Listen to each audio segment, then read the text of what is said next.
compensation started. It's getting dark. Hill compensation stopped. Come on. I just needed to go fixed. Initialized. 100 by 170. Just there. Right here. G'day everyone, the Global Surveyor. And look at this place. This is Maruta and Leetsvale, sort of the border of the two in Sydney's northwest. You might be able to see my shadow there. And look what we have here. We've got this power line, and the power line runs down this hill. You've got to be really careful wandering around here.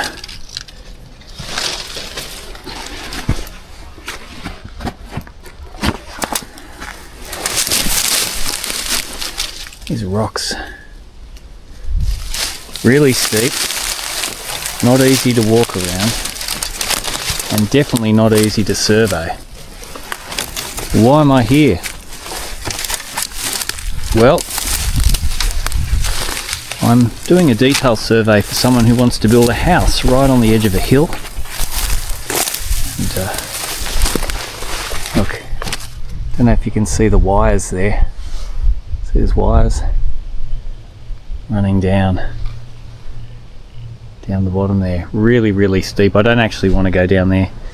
I've taken some photos with my drone, and it's really steep. I've got some pink ribbon here on the trees, and I've written a number here. You can see number 2. I've got about 40 odd trees here. See, there's a bit of an excavator up there, some preliminary works. So today's survey is to map these trees. This, again, as you know,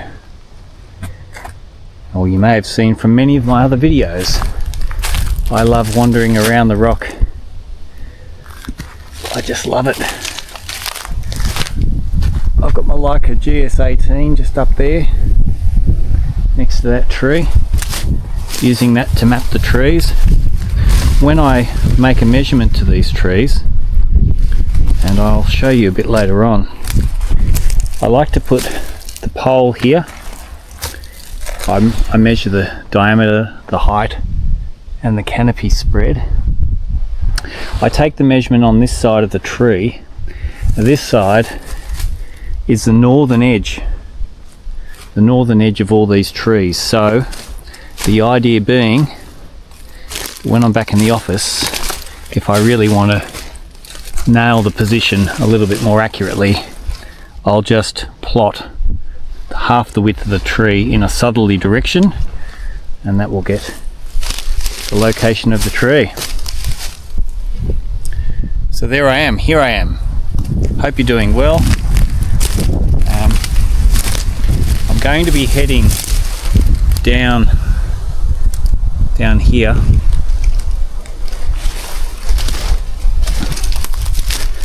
We're going to be doing, I'll have to drive down, I won't be able to walk down. Too steep, as I said before. You can see here, it's really, really steep, and you've got to be careful. Whilst it's exciting to jump around, it really drops off down there, and I don't actually want to go down there myself. I'll just stay up here on this nice flat area. Check out these rocks again. I always say that. Check out the rocks.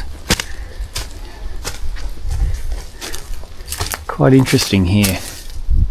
Little splits. But yeah, what a place to be. and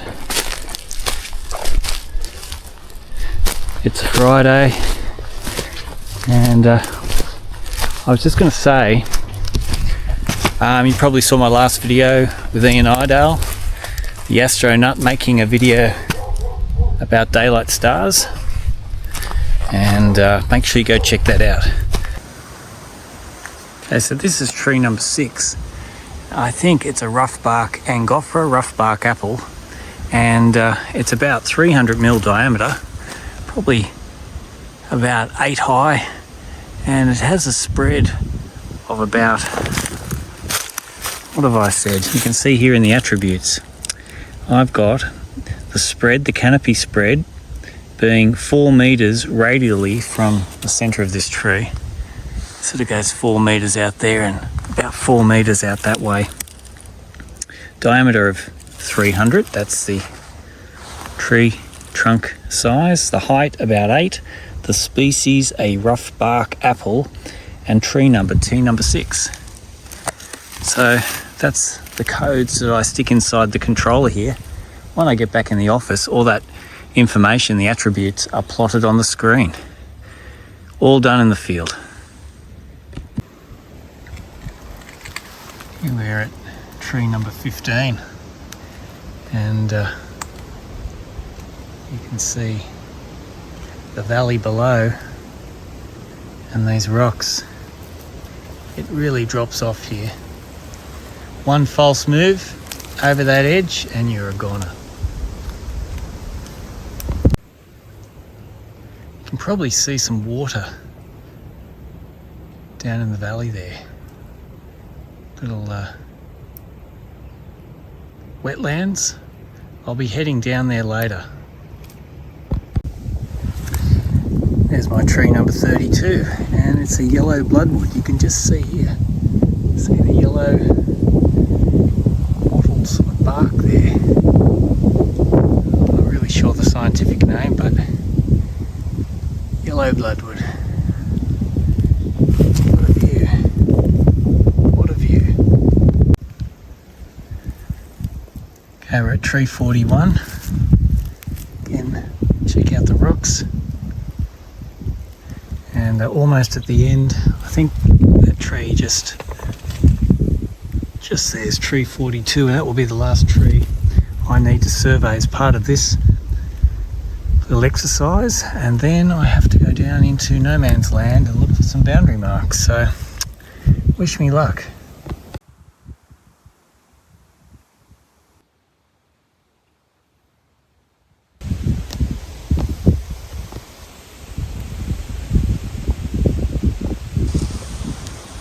Well, that's a Topcon Hyper 2 RTK base station on my Seiko tripod there. Why would I be using a Topcon when I use a Leica? Well, actually, I only have the Leica Rover at the moment. I'm in the process of purchasing another Leica base station. Stay tuned for a video on that very shortly. So what I'm able to do is actually make my Leica GS18 talk to my Topcon Hyper 2 GPS. Now here's the box, big yellow box, and there's the Rover, because this was my original GPS base Rover kit before I purchased the Leica GS18, and we have here a Topcon FC 5000 with magnet field software on it. So still works. The only limitation is that it's GPS and GLONASS, so I am limited by the amount of satellites I can receive from the base station, which, even though this Leica GS18 is multi-constellation, I'll only be able to receive GPS and GLONASS. But if I've got a radio signal down there where there's potentially no internet and I can't use cores, this is the very best next option.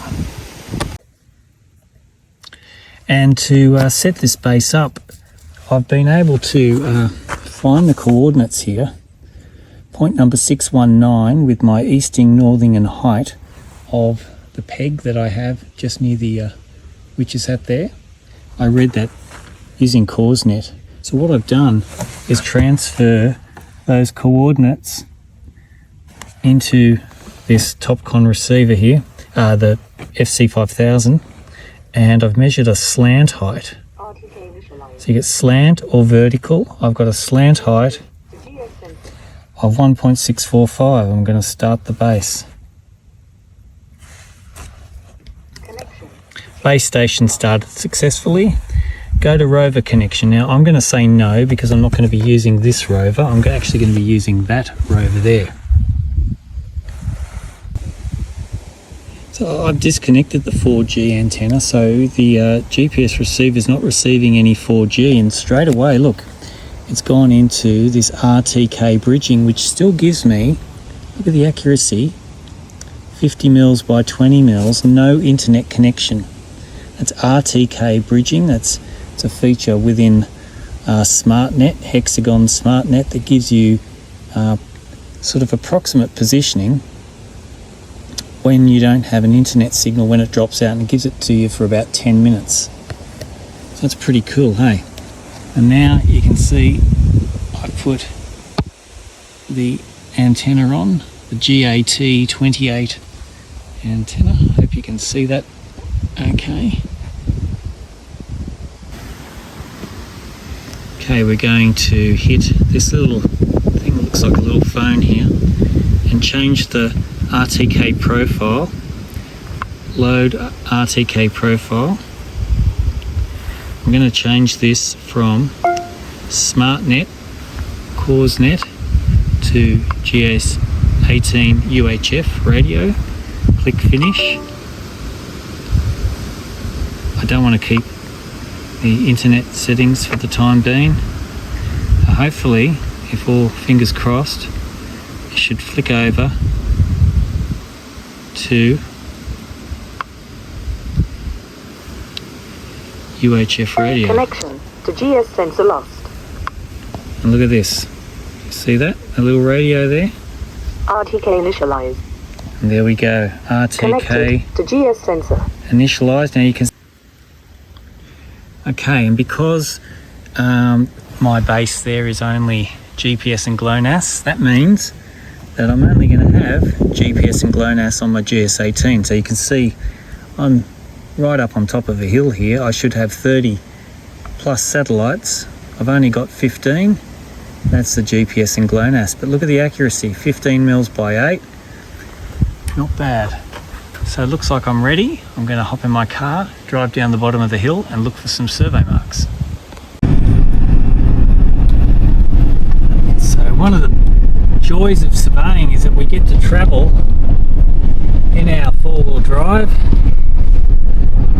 See me here filming as we travel along, and this is just a bush track at the back of this neighbour's property here, and I guess if you don't get that chance to go out on a weekend and go a bit of four-wheel driving, well, surveying definitely gives you that opportunity. It's not so rough here, but we're going to go down a bit of a gully in a sec, and it's actually quite pretty too, so stick around. I guess whilst I've got you here, it's a good opportunity to say firstly thanks so much for watching, and thanks for liking the channel. Thank you for your comments. Thanks for subscribing if you have done so already, and if you haven't, please make sure you subscribe. Your support would be greatly appreciated. I have a heap of videos on surveying of lots of different adventures and finding old survey marks, and as you can see here, we're cruising around in the bush.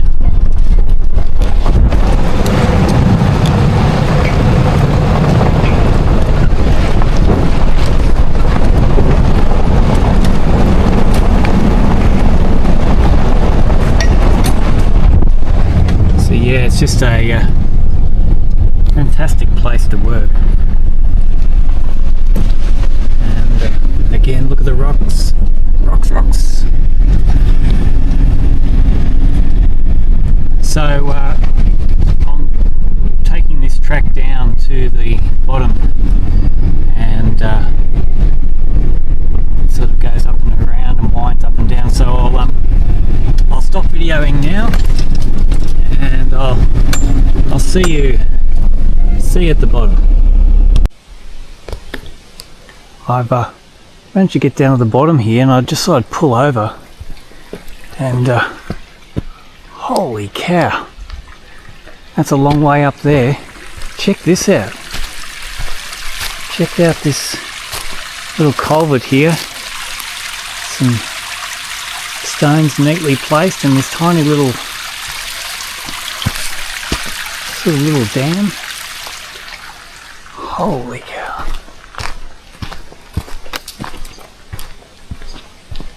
Check out this tree fern. Incredible. I mean, I really get to work in some amazing places. Just mind-blowing, really. I mean, look at this. Look at this. And I haven't even gone to look for the survey marks yet. This is Australia, New South Wales, Australia, in the Hawkesbury here, and what an amazing, quiet, serene place just to work. Okay, time to go find some survey marks. Holy cow! Check these rocks out.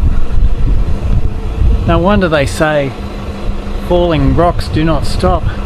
Check out the cave. How the devil are you going to get up there to do a survey? Bloody hell. Wow. There's the Hawkesbury River. And we're just bordering, I'll turn this around. There's a sign to Wiseman's Ferry. Okay, my survey plan showed a lot of measurements along the river here, being the river frontage of my lot. It also noted that at the back corner there are absolutely no way of placing any marks. It said corner inaccessible, corner not marked, and I sort of scratched my head because I've been up there, but I can see why they didn't do that. They were surveying along this road, but they had to go up there. Look at these rocks, look at that cave. There'd be just no way of marking this. Now you can see here where they've blasted the rock out. See here, drill a hole and put some TNT, gelignite, or some sort of explosives to bust out the rock. But again, absolutely no way of climbing up there with your theodolite in 1880 or at any time to do a survey. This road's been widened, and I'm hoping to find some survey marks, but first I've got to figure out where I am. I'm going to head down there now and have a look. Down the bottom in this wetlands here, check out the little bridge.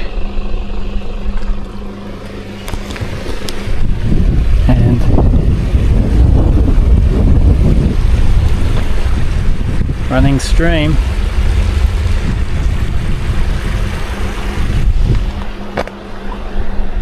I've come from up there where that power line is. That's where I was wandering around before. measuring some trees right at the top of that hill. So again, my dilemma is that there's no internet down here, absolutely not one bar of internet, so therefore I can't use CoreNet. It's getting late in the afternoon and I'm struggling to find a survey mark here. There's a post angle, which I'm going to show you in a sec. That's all I've got. I'm going to be using UHF RTK radio and I'm going to make a measurement. I found a GI pipe at the very top of the hill and I've got a post here which I'm hoping may give me some luck. Now look at the canopy here, super thick, and remembering I've only got GPS and GLONASS, so my quality, it's not the best. I don't know how well you can see that, but it's only about 0.6 of a metre, 0.37 for 2D, 0.47 for 1D. I've got it sort of propped up reasonably vertical.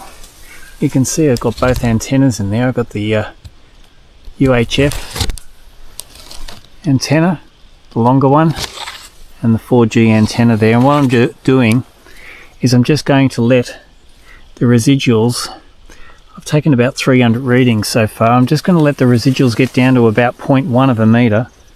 I reckon if I can get some sort of agreement from this post to the GI pipe up the top of the hill, I'll be able to kind of calculate between them and see how it fits. But goodness me, I've had a bit of a dig here, not having much luck.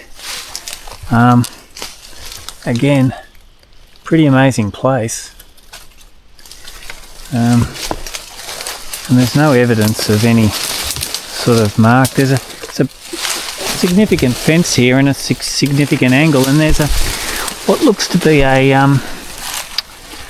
definitely some sort of survey type peg, survey stake, maybe the remains of a peg, and there should be a pipe here. That's what I really want to find, but again, not having much luck, so I think I'm just going to hope that I can get some sort of half reliable reading here. Next week I should be investing in a new Leica base station, multi-constellation, so therefore my Leica GS18 will have a companion that will enable us to have better luck under this canopy. But for now I can only do what I can do, and we're getting down to into the 200mm range for 2D, which is getting better. It's not great again, but I'm just going to let it sit here and hope for the best. Well, with a bit of calculation, things have paid off, thank goodness. Here's a hole. Get down low here. I could see this timber stake here. See this remains of a timber stake and remains of a peg, and I haven't got my I do have my measuring tape on me. The reference is 457. Well, that's pretty ratty there. That's a pretty ratty looking peg, and it's not even firm as this line sitting there. But if we measure from that 457, and you might be able to make it out, but I'm going to give it a coat of paint because that's the only way you can see it. It's really dark in this hole. Try not to spray my UV camera. Wow, there we have a GI pipe. A GI pipe in amongst all of this on a Friday afternoon. Oh dear, this canopy's thick. I'm going to have to try and cut a hole in it to be able to read that, because I struggled just to read this post. But I'm super excited about that. I'll give it a go now. I'll get my bipod and clear a bit of the canopy, I think. You beauty. Okay, well, sun's starting to go down, and I've cleared a bit of the canopy, not much. I mean, it's pretty darn thick. I've got the Leica GS18 and the GLS 30 carbon fibre pole being supported by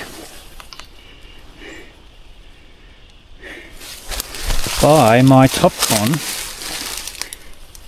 bipod, and I really like this Topcon bipod because it's got a really nice metal screw and a clamp system there. Like, really, I honestly think it's just a really well made bipod. Of all the bipods I've owned, this is probably the best one so far.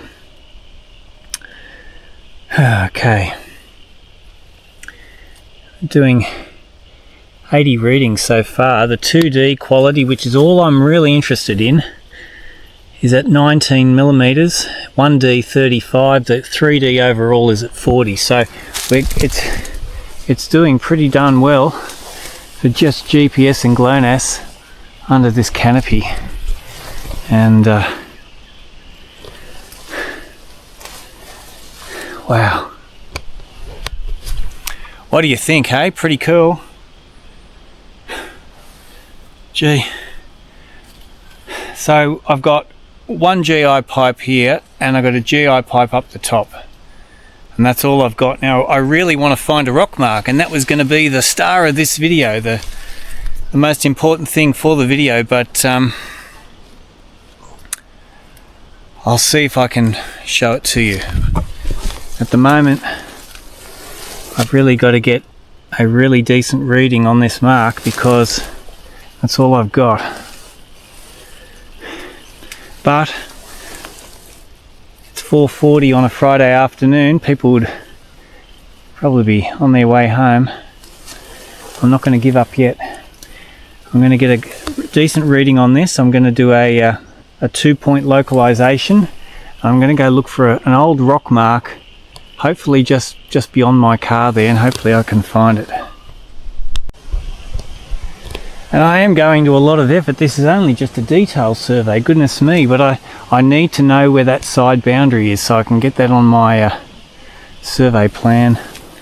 The 2D quality is getting better now. 14 millimeters 2D, 28 mils, 27 mils 1D. I'm just waiting for that 3D quality to fall under 30 mils, which it's just about to do, and I'm going to press store. So hopefully 250 readings, GPS and GLONASS only, 6 satellites, only 6. Goodness me. Point stored. Point stored, that's it. I'll now have some excellent GPS coordinates for that GI pipe here on River Road. Leetsvale, I think they call it. So if anyone's interested in those coordinates, reach out to me and I'll give them to you. Okay, I'll fill this hole in, which I'm doing now. Crunch it down. I've given it a bit of yellow paint there on the post. So now we can just do this quick localization and see how we go.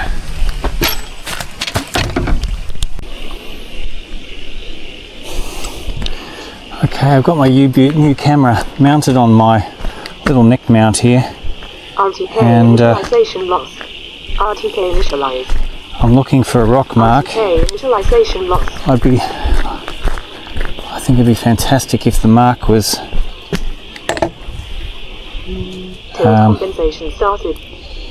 Till compensation stopped. on the road, but I've got a sneaking suspicion it's not. Compensation It started. keeps wanting to take me up there. RTK initialized. RTK initialization lost. Till compensation started. 12 metres Till up there. compensation stopped. Till compensation started. It's getting dark. Till compensation stopped. 2 marks is bare minimum, which is what I've got. 3's better. And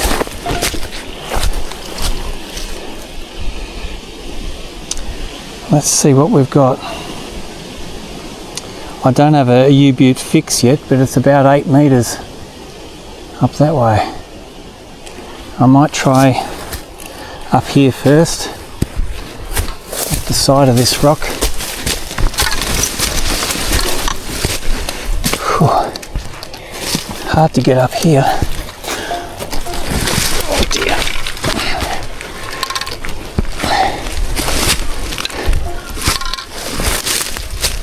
Oh, there's some huge cliffs there.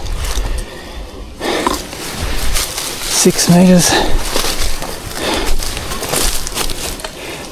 Again, not all that well fixed, but I'll take the rough fix, and it brings me over.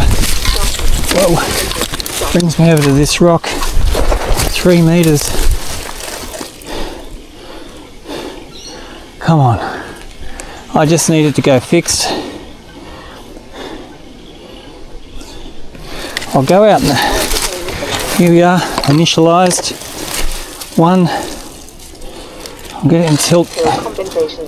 1 metre. It's on top of this rock here. It's on top of this rock now. To me, that's an excellent place to put a reference mark, because the thing is nice and flat. So here we go. 600 mils. Check out the view. Sun's going down. 8 satellites. 100 by 170. Just there, right here, where a looks like a kangaroo has gone to the loo. I can see some paint or coloured stuff. I've got paint. Guys, this is the most amazing bit. This is a rock mark from the 1800s. I've got to put my GPS down. This is too exciting for me. Holy moly. I'm going to take the camera off so I can show you. Firstly, check out the view and check out this rock mark. Holy cow.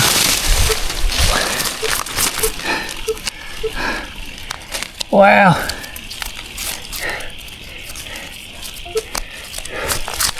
What a way to end the day.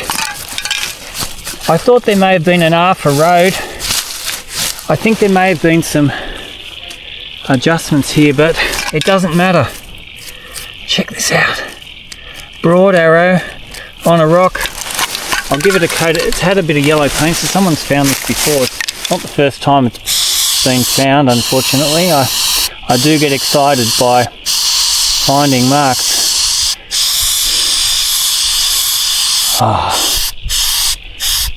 Okay, yeah. The yellow paint may spoil the moment there, but you can see what I mean. Drill hole, 3 wings on top of this massive cliff. Wow, just before the sun got down. And I didn't even think I'd get that far. Wow. I've got to put my camera back around my neck.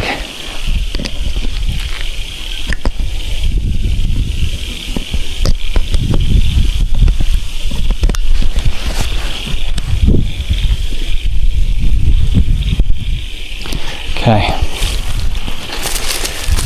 The GPS receiver. I think this video is going to be a long one, guys. If you've stayed this far, thanks so much for watching. Make sure you hit like, make sure you hit share. And I got a fix. And it's saying I'm within 9 mils and 20 mils. Goodness me. I don't think I can get any better than that. Holy cow. I'm in tilt compensation mode, so what I'm going to do is turn the tilt off escape, go into measure mode. I find that if I'm not in tilt and put it under time and just hold the bubble there, I get the sort of the quality that I'm after. So I'll code this broad arrow BARROW and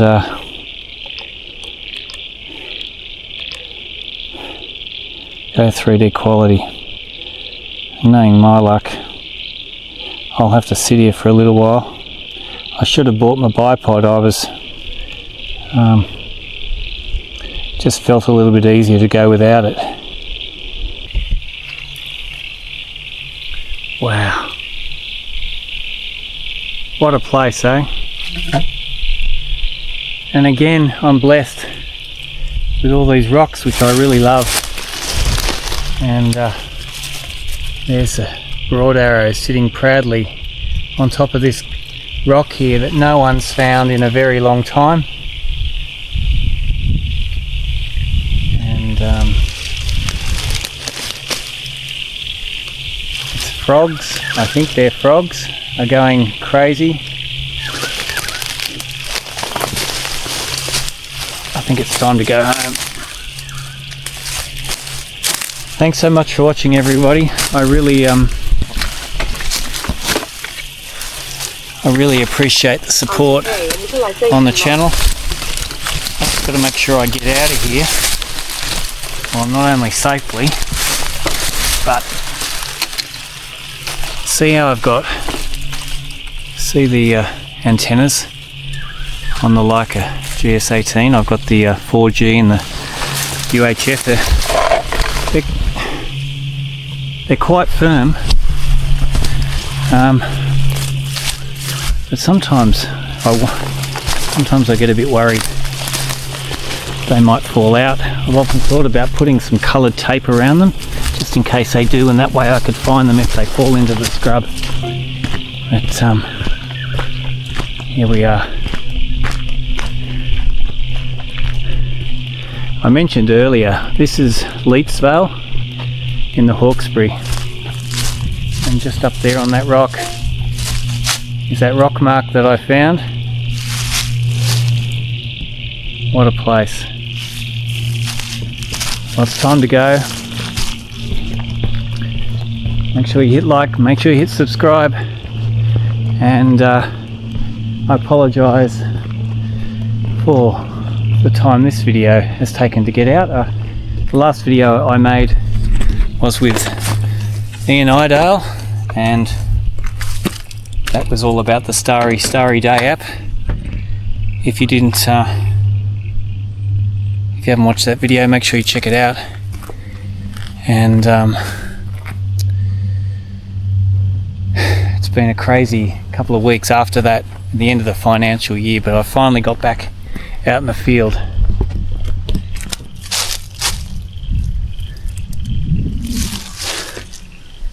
All to mark a boundary line, or to figure out a boundary line for a survey, a tree survey. Thanks so much for watching, everyone. See you later.